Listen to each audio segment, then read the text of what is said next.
esse tema nessa manhã. Carol, bom dia. Infelizmente, mais uma vez, podemos dizer assim, cenas recorrentes, né? Que vem acontecendo nos últimos tempos. Aconteceu ontem, mais uma vez, lá em São Paulo, né? Bom dia. Bom dia, Tony. Bom dia, Marquinhos. Tudo bem? Bom dia, ouvintes. Vamos lá, deixa eu chegar perto aqui do microfone. A gente estava ouvindo agora o Rafael falar, né? E ficou na minha cabeça. A gente até comentou aqui em off que eles estão atribuindo ao bullying e atribuindo ao racismo, né? Eu acho que são dois pontos importantes para a gente levar em consideração, mas eu acho que a gente não pode fechar a conversa apenas nisso. Acho que é algo muito maior, é complexo demais para a gente explicar a partir de um único fator, né? Mas questões como o acesso fácil a conteúdos de internet que são radicais, esse discurso de ódio que tem se propagado entre as pessoas, a falta de sensibilidade, né, para o sofrimento do outro, e essa dessensibilização ela acaba sendo provocada inclusive pelos jogos, porque a gente vê que as pessoas hoje em dia têm acesso a esses jogos online, né? E esses jogos, eles acabam, muitos deles levando assim quanto mais pessoas você matar, mais pontos você ganha, melhor jogador você é. E isso vai gerando uma dessensibilização nas pessoas, né? Uma outra coisa que a gente precisa pensar é que, assim, aumentou o acesso à arma de fogo, por exemplo. A gente tem também uma redução da regulação emocional das pessoas, né? Então, hoje em dia, os adolescentes, eles têm acesso muito àquilo que interessa para eles. E pouco acesso àquilo que realmente é necessário, aquilo que você precisa, de fato, fazer. Então, assim, já comentei em alguns momentos que a internet e o bendito do algoritmo, ele seleciona aquilo que você tem acesso, e aí você acaba tendo acesso àquilo que reforça a sua ideia, aquilo que parece que faz com que o que você pensa, o que você defende é o correto, né? E diminui a sua tolerância à diversidade, à frustração, né? Como o Rafael bem disse, esse aluno não aceitou muito bem ser corrigido. E a gente vê isso com muita frequência, né? Nos últimos 9 meses tem um estudo, eu não vou lembrar agora de que faculdade que é, mas tem um estudo mostrando que nos últimos 21 anos, se não me engano, 20 anos, foram 22 ataques muito violentos. E que nos últimos 9 meses foram 9. Então, olha como vem numa crescente, né? A gente teve 2 anos de pandemia em que as pessoas ficaram muito enclausuradas, vivendo no próprio mundinho e tendo muito acesso à internet apenas, vivendo a partir da internet. E aquilo que a gente via antes muito escondidinho, que a gente chamava de deep web, que era muito difícil de você acessar, hoje em dia está ali. Tá muito fácil das pessoas acessarem, né? E aí a gente vai ver como construir uma bomba, como planejar um ataque terrorista. A gente vê, por exemplo, grupos racistas, grupos extremistas, propagando ideias e vendo seus membros valorizarem isso, né? Não dá para negar. Carol, vale ressaltar que este aluno que cometeu esse ato lá em São Paulo, ele já tinha uma problemática em um colégio que ele estudava anteriormente. Isso. Podemos dizer aí que é uma grande falha nesse setor da educação, quando você percebe que um aluno te dá problema, em vez de você ir a fundo, tentar dar um suporte, né, para esse aluno, você simplesmente joga a bomba para uma outra escola? Na verdade, você faz uma transferência do problema, né? Não tem um acompanhamento desse aluno. Dentre as possibilidades de assim, ações de medidas e ações que a gente pode tomar para reduzir esse tipo de acontecimento, tem sim essa intervenção com os alunos, né? Então, trabalhar diretamente com esse aluno que vem apresentando problemas, porque geralmente o ataque ele não acontece de uma hora para outra. A gente observa alguns indícios, né? Então, algumas falas, comportamentos, envolvimento em briga, em discussões, atos de vandalismo, de destruição de patrimônio, né? Então, a gente vem observando isso. E o que a gente faz? Ultimamente, a educação ela trabalha muito com medidas de punição. Então, a gente adverte, chama os pais, dá suspensão e, às vezes, convida esse aluno a mudar de escola. E essa própria transferência, ela não pode até ser considerada como se tivesse sido um ápice para que o problema tenha acontecido? Porque a própria criança, né, 13 anos praticamente, só o fato de receber uma transferência já vai mudar muita coisa na vida dela, né? Outra localidade, outros amigos que ela vai ter que conquistar ali. Enfim, eu acredito também dar aquela... Em alguns alunos, eles podem sentir, sim. No caso desse aluno, ele, se não me engano, ele já tinha sido aluno daquela escola, tinha saído, ido para uma outra escola e estava retornando. Né? Você percebe o problema? Bolinha de ping-pong? Vai para lá, vem para cá. O que me preocupa realmente é, assim, é essa transferência do problema. E como você falou, em alguns casos pode agravar. Né? A gente pode ter um agravamento do quadro por várias razões. Um deles pode ser porque essa pessoa fica mais revoltada, que eu acho que é onde você estava tentando chegar, né? Então, assim, me tiraram e aí como consequência dessa punição, eu vou ter um comportamento ainda mais exacerbado, né? Então, assim, ele vai aparecer numa intensidade maior. Mas também pode acontecer de eu tirar essa criança e levar para um outro espaço em que aquele comportamento vai ser ainda mais valorizado, né? E aí fica pior a situação. Ou que aquela escola não está preparada, está menos preparada para lidar com isso, né? E a situação ontem poderia ser pior, né? Porque na última sexta-feira, esse aluno que cometeu esse crime na escola, ele fez, né, uma brincadeira de racismo uma brincadeira não, fez o racismo. Um ataque mesmo. Um ataque, né, contra um aluno. Esse aluno reagiu o agredindo. Isso. E daí essa professora acabou separando essa briga. Isso. E ontem, sorte, né, por Deus, que esse aluno que acabou tendo essa briga com ele não foi à escola ontem, porque o objetivo dele seria a professora e o aluno, né? Provavelmente, né? E assim, é importante a gente lembrar que a gente está falando assim, de um fato que aconteceu, um fato marcante.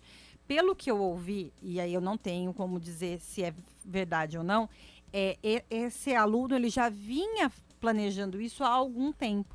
Então, assim, nas redes sociais dele... Isso que eu queria chegar, Carol. Eu tive acesso, só que assim, o que me deixa mais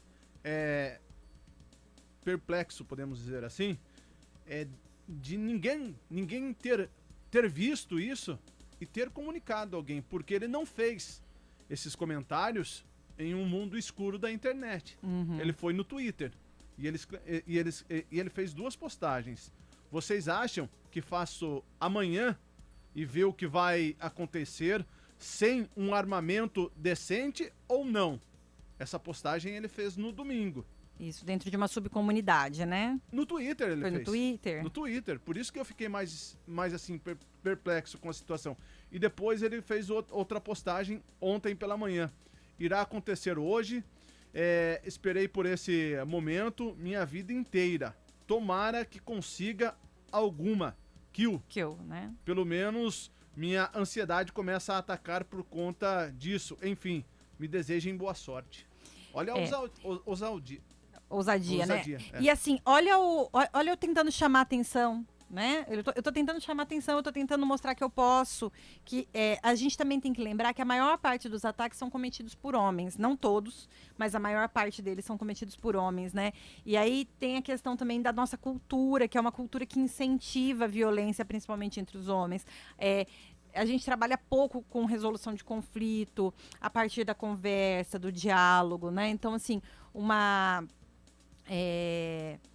forma mais, como eu vou dizer, mais cordial da gente tentar resolver as coisas. Isso acontece com pouca frequência.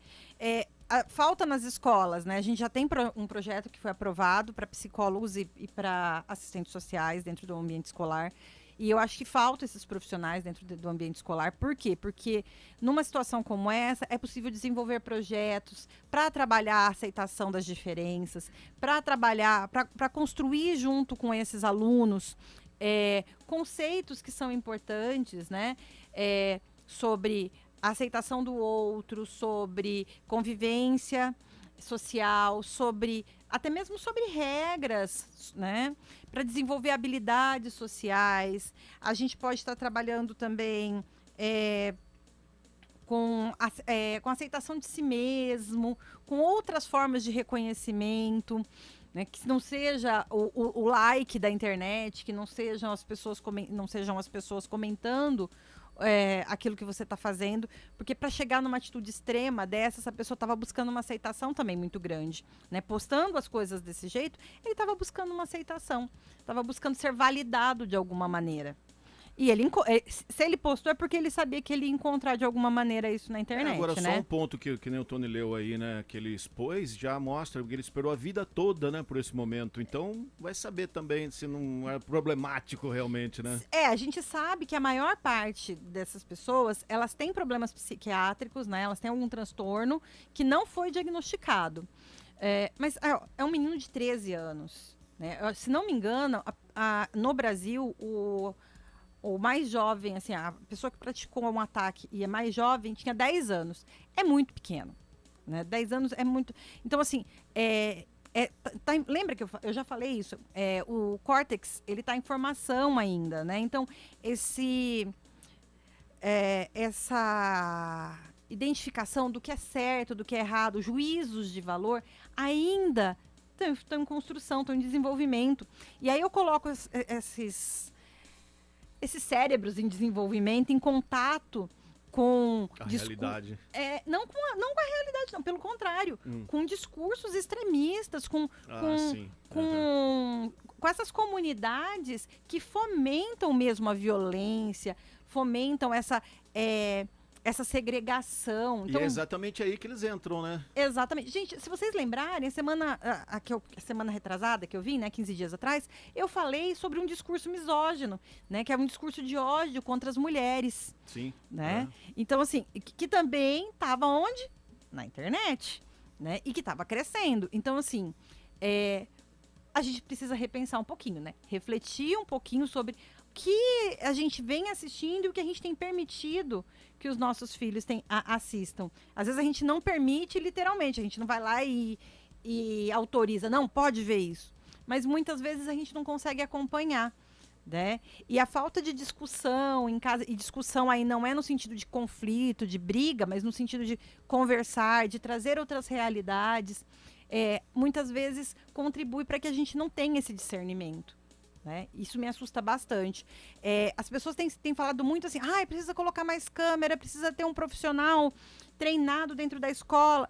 Eu acredito que sim, que a gente precisa tomar algumas medidas protetivas, né, mas essas medidas elas vão ter baixa eficiência se junto com elas nós não trouxermos outros projetos estes voltados realmente para a construção de pessoas, né, de seres humanos mais tolerantes ao outro, mais tolerantes à frustração, que compreendam que viver em sociedade é ceder, né, que não é só do seu jeito.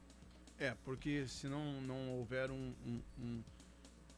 outro formato aí de você tentar mitigar toda essa situação, um acompanhamento efetivo, daqui a pouco nós vamos ter presídios em vez de escola, porque você vai ter que passar por uma revista, você vai ter que passar por uma porta giratória, aí o aluno está dentro de um presídio, vamos dizer assim. E isso não traz segurança, pelo contrário, traz insegurança, gera medo, né? Porque se para eu entrar num espaço, eu preciso passar por um detector de metais, tem câmeras em todos os cantos, o tempo todo tem segurança dentro dessa escola, armado de repente. Gente, não vai resolver. Não é isso que resolve. A gente tem que entender que, assim,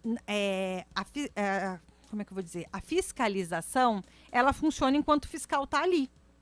A partir do momento que o fiscal foi para um outro lugar, eu abri espaço para que a situação aconteça, né? Então, assim, não é a presença de de um segurança ou, sei lá, de um policial dentro do ambiente escolar, ou mesmo essas medidas como a porta giratória com detectores de metal, que vai resolver o problema. E isso, assim, num primeiro momento, reduz a probabilidade até essa pessoa se reorganizar e criar uma estratégia, porque eles criam, quem quer faz, né? O que a gente precisa, de fato, tentar fazer é construir com essas pessoas uma forma diferente, né, de enxergar o mundo e de lidar com as diferenças. É isso, né? Então, assim, acho que antes da gente achar que isso é um problema de racismo ou de bullying, a gente precisa pensar que isso é um problema da sociedade como um todo, que não tem aceito muito bem o diferente, né? O diverso, na verdade, não é nem o diferente, é o diverso, né? E enquanto a gente não mudar essa realidade, e eu acho que a internet vai precisar começar a fazer um movimento nesse sentido, né? Eu acho que as redes sociais como um todo, de apresentar para o outro coisas diferentes. Então, mudar essa lógica do algoritmo, né? Que vou apresentar para você só aquilo que você tem interesse. Vou passar a trazer para você coisas um pouquinho diversas, para você também ouvir outros argumentos. Acho que é importante. 2 pontos aqui que eu estava pensando. Um é com relação a essa situação ainda.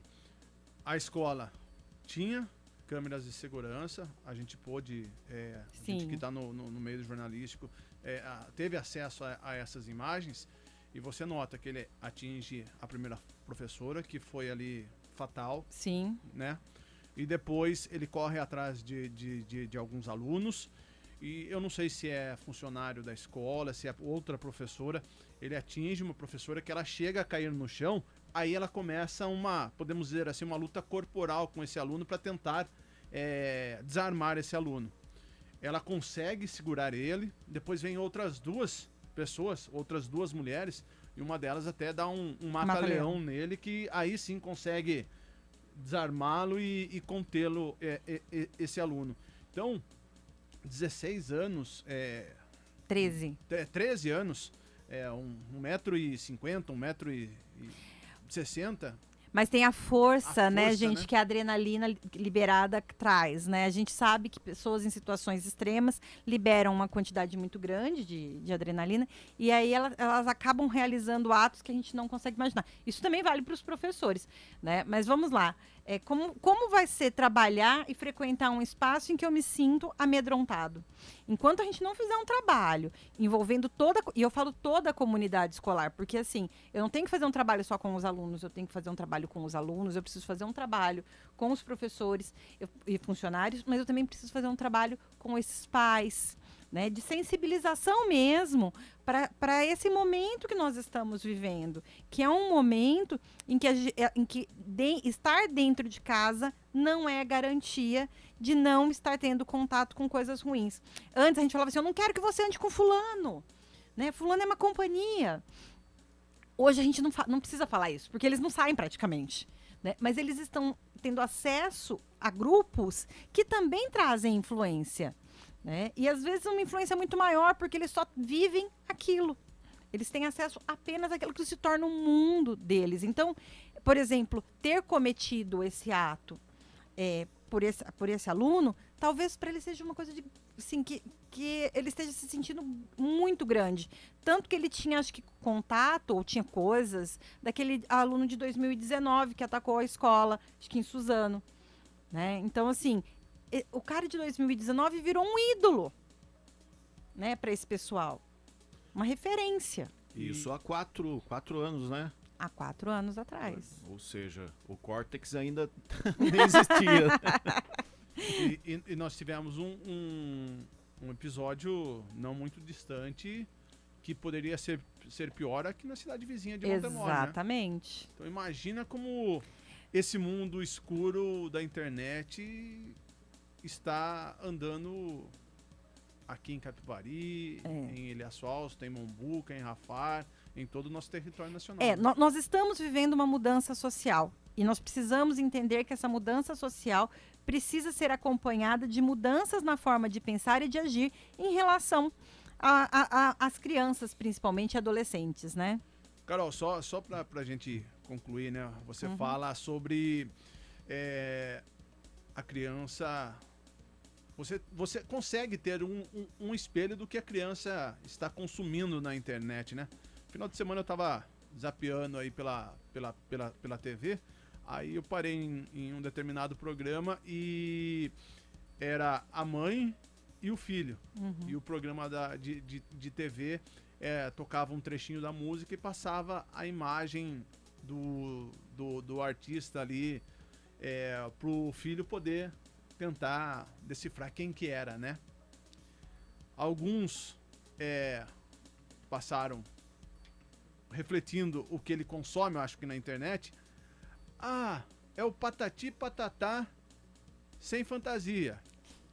Aí outros, é fulano de tal jogo. Então eles não sabem, eles não consomem o mundo de hoje, eles consomem o mundo da internet. Eu acho que isso é muito reflexo do que ele está consumindo, não é? Sim, com certeza, né? Eu vejo a minha filha, às vezes ela fala assim, eu fui buscar a Alice na escola junto com a amiga, tava ela e a Clara, e aí as duas, a gente fez uma lista do BBB 2024. A Alice não assiste BBB, tá, gente? E eu acho que a Clara também não, conhecendo a mãe da Clara, eu acredito que não. E aí eles vieram um monte de nome. Assim, eu conhecia uns 3, 4, que era o que minha filha assistia. Os outros eu não conhecia, né? E aí eu falava, gente, esses aí eu nunca ouvi falar. Vocês vão me contando quem é? Ah, não, e tinha umas que eu conhecia porque acontecem uns escândalos na internet, a gente fica sabendo, né? E aí não, mas olha que legal, isso aqui vai gerar polêmica, né? Isso aqui vai dar conflito. E, gente, a gente pode usar isso para conversar. Quando elas trouxeram para mim o nome de uma pessoa, e aí você sabe quem é, né, mãe? Eu falei, não, quem é? Ah, é fulana de tal, e ela fica defendendo, fala que tudo é gordofobia, e aí ela fica defendendo que as pessoas podem ser gordas. Falei, não, filha, vamos lá, vamos entender melhor. E aí a gente foi trabalhar o que é a ideia de gordofobia, né? O que é que a obesidade é uma doença. Então, assim, a gente entrou numa série de coisas, de assuntos e temas que são importantes. Dá pra gente fazer isso, respeitando o que eles estão assistindo, né? Desde que a gente se interesse por esse mundo deles também. Exatamente. Né? Beleza? Deixa eu só terminar. Se vocês criticarem logo de cara o que eles estão assistindo, se vocês punirem, vocês não vão ter acesso. Então, assim, escuta... Você já bloqueia já no início... Vai ser cancelado. Exatamente. Né? Eles se fecham no mundinho. Então, assim, poxa, eu tenho pessoas que me acolhem, tenho pessoas que aceitam o que eu tô falando. E agora eu tenho minha mãe, minha irmã, seja lá quem for tio, que fica criticando aquilo que eu tô falando. Não vou compartilhar com eles. Ou me monitorando, né? Exatamente. Então, assim, vamos trabalhar no sentido de trazer a conversa e aí usar essa conversa como um ponto de partida para outros assuntos. Carol, eu acho que para daqui 15 dias a gente poderia já pensar em discutir isso, que é um tema que está bem à tona nesse momento, que é exatamente punir aquele filho, aquele neto que fica muito na frente do celular, do computador, e a hora que você tira isso dele, ele se torna agressivo. Acho que a gente pode também... Podemos. Eu prometo que eu trago daqui a 15 dias isso daí. Tá certo, Carol? Tá bom, obrigada, gente. Uma ótima terça-feira. Pra vocês também.